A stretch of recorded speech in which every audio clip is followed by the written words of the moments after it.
hug your knees, pull on your tongue, swallow a teaspoon of sugar, hold your breath, bite a lemon. There seems to be a million ways to get rid of hiccups, but not one definitive explanation as to why we get them in the first place.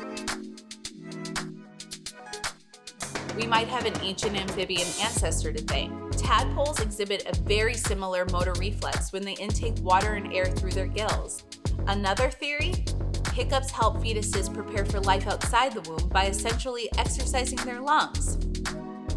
It seems like we may never know for sure what causes hiccups, but we can keep the cures coming. Sipping cold water.